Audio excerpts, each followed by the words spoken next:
안녕하세요. 사연을 시작하기에 앞서 구독과 좋아요 부탁드려요. 감사합니다. 사연 시작해 볼게요. 결혼한 지 벌써 5년이 흘렀습니다. 저와 남편은 여전히 임대 아파트에 살고 있지만 매달 꾸준히 저축하며 언젠가 우리만의 보금자리를 마련하려는 꿈을 키워왔어요. 남편은 성실하고 책임감 있는 사람이라 저는 늘 그런 남편을 자랑스럽게 생각했죠. 물론 경제적으로 풍족하진 않지만 저희 부부는 소소한 행복을 나누며 만족하며 살아왔습니다. 하지만 우리 가정의 평화는 시댁에서 항상 위협받았어요. 특히 남편의 형수, 제게는 형님이 되는 그분 때문에 매번 마음이 복잡했죠. 형님은 남편의 형과 결혼하여 시댁의 장손 며느리로 들어왔지만 처음부터 그녀의 행동은 며느리답지 않았어요. 시부모님께 존경심은커녕 기본적인 예의조차 지키지 않는 모습에 저는 많이 당황했었죠. 형님과 저는 동갑내기였지만 성격이나 가치관은 너무나 달랐어요. 그녀는 늘 남의 시선을 의식하고 자신의 지위나 재산을 과시하기 좋아했죠. 특히 저처럼 임대 아파트에 사는 사람을 하찮게 여기는 듯한 태도가 늘 불편했어요. 하지만 저는 시댁의 화목을 위해 그런 모습도 참고 넘어갔죠. 언니, 그 명품백 새로 샀어요? 제가 한 번은 무심코 물었던 적이 있어요. 응, 이거. 이번에 나온 신상인데 기다렸다가 겨우 구했어. 너도 하나 장만하면 좋을 텐데. 아, 미안. 너희 형편에는 좀 부담되겠구나. 형님의 말에는 항상 교묘한 무시가 담겨 있었어요. 그런 형님이 얼마 전 아주버님과 함께 20억짜리 아파트를 샀다는 소식을 들었을 때 저는 솔직히 놀랐어요. 남편에게 들은 바로는 아주버님도 무리한 대출을 끌어와 간신히 마련한 집이라고 했거든요. 저는 형님 부부의 살림살이가 그렇게까지는 여유롭지 않다는 것을 알고 있었죠.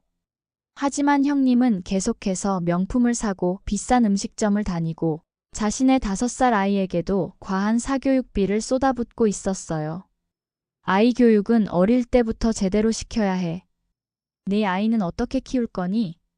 임대 아파트에서 자라면 친구들도 그런 애들만 사귀게 될 텐데. 형님은 종종 저에게 이런 말을 던지곤 했어요.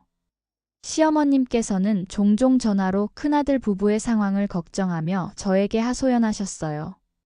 아주버님과 형님이 돈 문제로 자주 다툰다는 이야기, 형님이 시어머님을 마치 식모처럼 대한다는 이야기 등을 들으며 안타까웠죠. 큰 며느리가 나를 집에 들이지를 않아. 손주도 보고 싶고 아들 집안일도 좀 도와주고 싶은데. 시어머님의 목소리에는 항상 슬픔이 묻어 있었어요.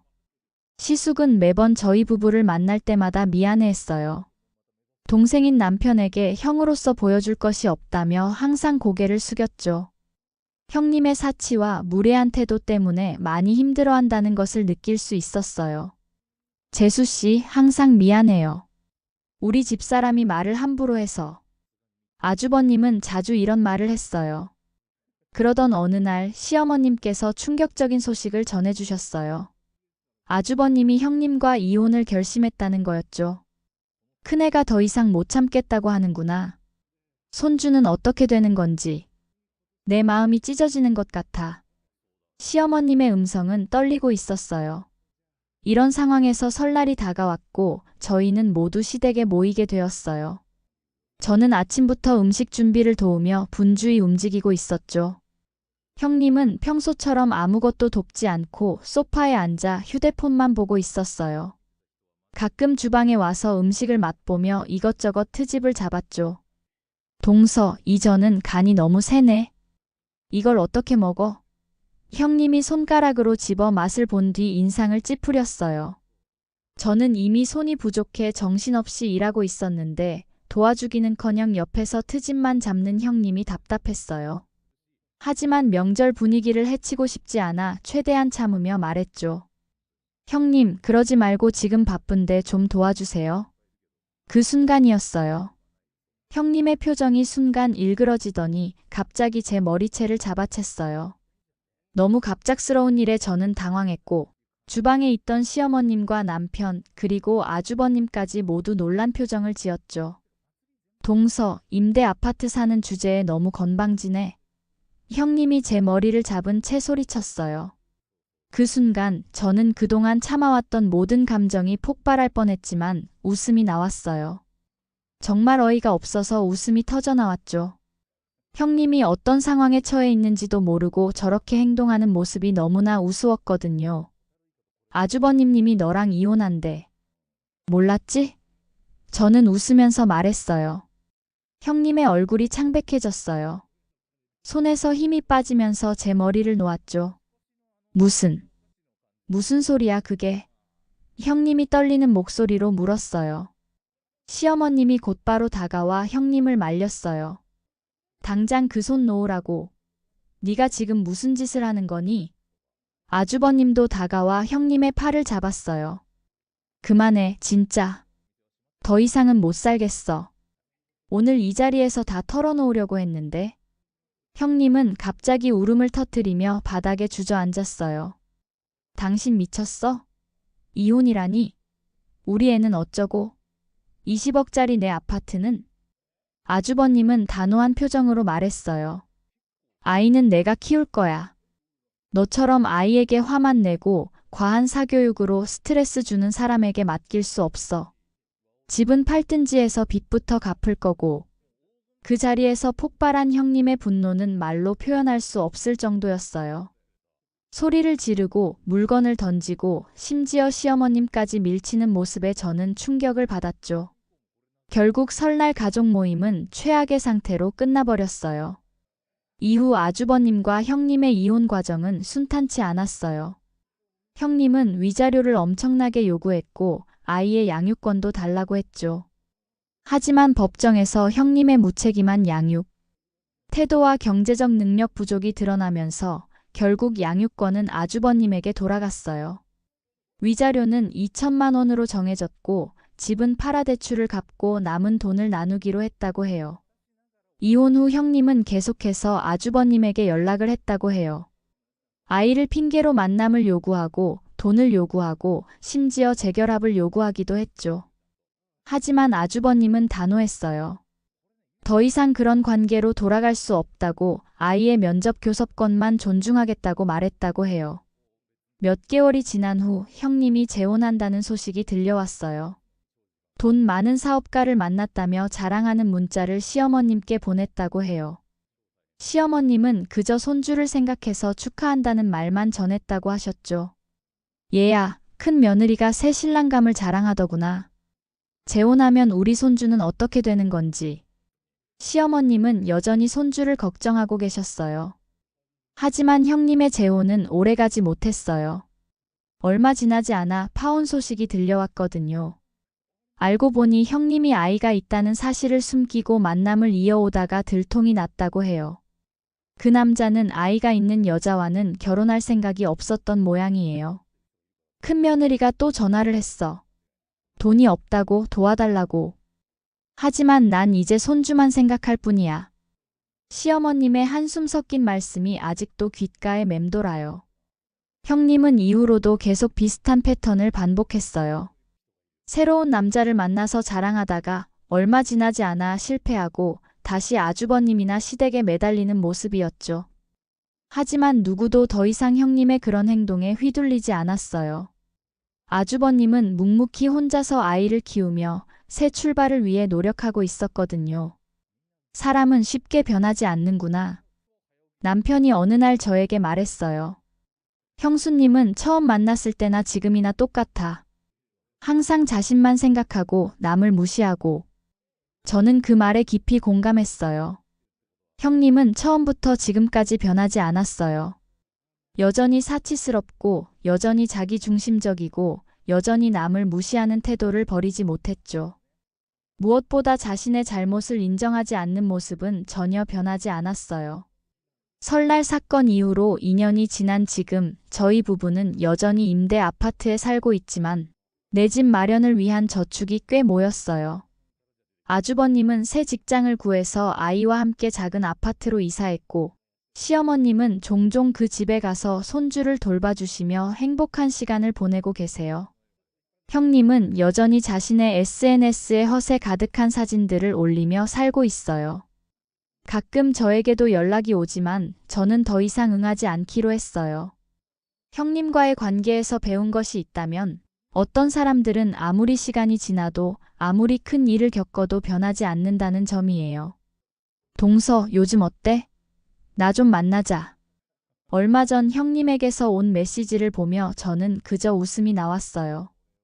여전히 자신이 잘못한 일에 대해 사과 한마디 없이 마치 아무 일도 없었던 것처럼 연락해오는 모습이 너무나 형님다웠거든요. 저는 그 메시지를 읽고도 답장하지 않았어요. 이제는 더 이상 형님의 독성에 제 평화를 희생할 생각이 없었으니까요. 대신 남편과 함께 우리의 미래를 위한 계획을 세우는 데 집중했어요.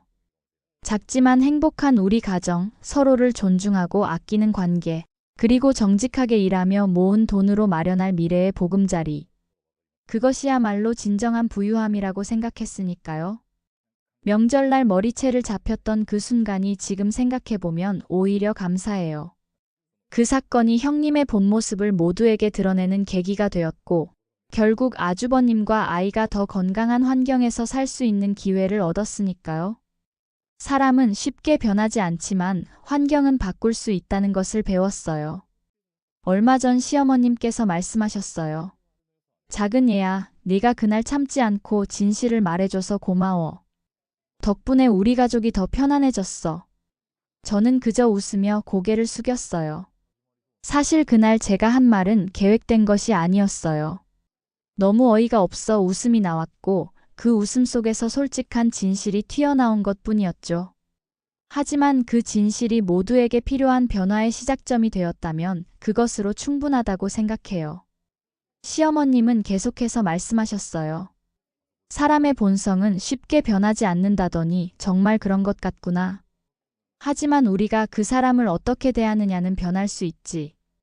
이제 우리는 더 이상 큰 며느리의 행동에 상처받지 않기로 했어. 저는 시어머님의 말씀에 깊이 공감했어요. 형님은 변하지 않았지만 우리는 형님을 대하는 방식을 변화시켰어요.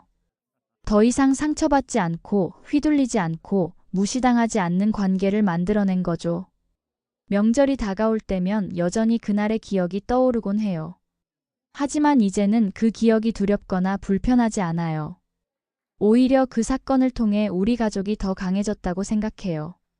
시어머님, 아주버님, 남편, 그리고 저. 우리는 서로를 더 이해하고 지지하게 되었으니까요. 형님은 여전히 자신의 삶을 살고 있어요. SNS에는 화려한 사진들로 가득하지만 실제 삶은 여전히 허황되고 불안정하다고 해요. 아주버님에게 양육비를 제대로 주지 않아 법적 문제가 생기기도 했고, 새로운 남자친구들과의 관계도 오래가지 못한다고 해요. 가끔 형님의 소식을 들을 때면 저는 그녀가 조금이라도 변했기를 바라는 마음이 들기도 해요. 하지만 곧 현실을 받아들이죠. 사람의 본성은 쉽게 변하지 않아요. 특히 자신의 잘못을 인정하지 않고 항상 남을 탓하는 사람은 더욱 그렇죠. 그래도 저는 형님에게 감사해요. 그녀 덕분에 저는 어떤 사람이 되지 말아야 하는지, 어떤 관계를 피해야 하는지 배웠으니까요. 그리고 무엇보다 겉으로 보이는 화려함보다 내면의 풍요로움이 얼마나 중요한지 깨달았어요. 얼마 전 우연히 길에서 형님을 마주쳤어요. 여전히 화려한 옷차림이었지만 얼굴은 지쳐 보였어요. 저를 보자 잠시 당황하는 기색이 역력했지만 곧 평소의 오만한 표정으로 돌아왔죠. 오랜만이네, 잘 지내? 형님이 먼저 말을 걸어왔어요. 네, 잘 지내요. 형님도 건강해 보이네요. 저는 담담하게 대답했어요. 아직도 그 임대 아파트 살아? 우리 전 남편은 요즘 어때? 형님의 질문에는 여전히 가시가 돋쳐 있었어요. 저는 웃으며 대답했어요. 네, 아직 임대 아파트예요. 하지만 곧 우리 집을 마련할 예정이에요. 아주버님은 잘 지내시더라고요. 아이도 건강하게 자라고 있고요. 형님의 표정이 일그러졌어요. 아마도 아주버님과 아이가 자신 없이도 잘 지낸다는 소식이 못마땅했던 모양이에요. 그래? 난 요즘 새 남자친구랑 잘 지내. 곧 결혼할지도 몰라. 형님이 허세 가득한 목소리로 말했어요. 저는 그저 미소 지으며 고개를 끄덕였어요. 그렇군요. 축하해요. 더 이상 대화를 이어갈 필요성을 느끼지 못했어요. 형님은 여전히 형님이었고 저는 이미 그런 관계에서 벗어나 있었으니까요. 저는 문득 깨달았어요. 형님은 변하지 않았지만 저는 많이 변했다는 것을요. 더 이상 형님의 말에 상처받지 않고 형님의 행동에 분노하지 않게 되었어요. 그저 안타까운 마음만 남았죠. 지난주 저희 부부는 드디어 집을 계약했어요. 비록 형님의 20억 아파트처럼 화려하진 않지만 저희 능력으로 감당할 수 있는 저희만의 보금자리였죠. 계약서에 도장을 찍는 순간 눈물이 났어요. 그동안 묵묵히 저축하며 꿈을 키워온 시간들이 떠올랐거든요. 아주버님은 최근에 새로운 인연을 만났다고 해요. 아직 조심스러운 단계지만 그분은 조카를 진심으로 아끼고 시어머님께도 예의 바르게 대한다고 해요. 아주버님의 얼굴에 오랜만에 행복한 미소가 돌아온 것을 보며 저는 진심으로 축하해 주었어요. 아주버님 정말 축하해요. 좋은 인연인 것 같아요. 제가 말했어요. 고마워요, 재수씨. 이번에는 정말 신중하게 생각하고 있어요. 우리 아이에게도 좋은 엄마가 될 수 있을지 가장 중요하게 생각하고 있거든요. 아주버님의 말에서 성숙함이 느껴졌어요. 형님이 아이에게 한 번도 진심으로 좋은 어머니가 되려고 노력하지 않았던 것과는 너무나 대조적인 모습이었죠. 사람은 변하지 않지만 환경은 변할 수 있다는 것을 다시 한번 실감했어요. 작년 말 형님에 대한 놀라운 소식을 들었어요. 빚 때문에 신용불량자가 되었다는 거였죠. 명품 가방과 옷, 화려한 외식, 과시적인 생활. 그 모든 것이 결국 그녀를 파멸로 이끈 거예요. 저는 그 소식을 들으며 마음이 복잡했어요. 형님을 미워하진 않지만 그렇다고 동정심이 크게 생기지도 않았어요. 그녀의 상황은 결국 그녀가 스스로 만든 결과물이었으니까요.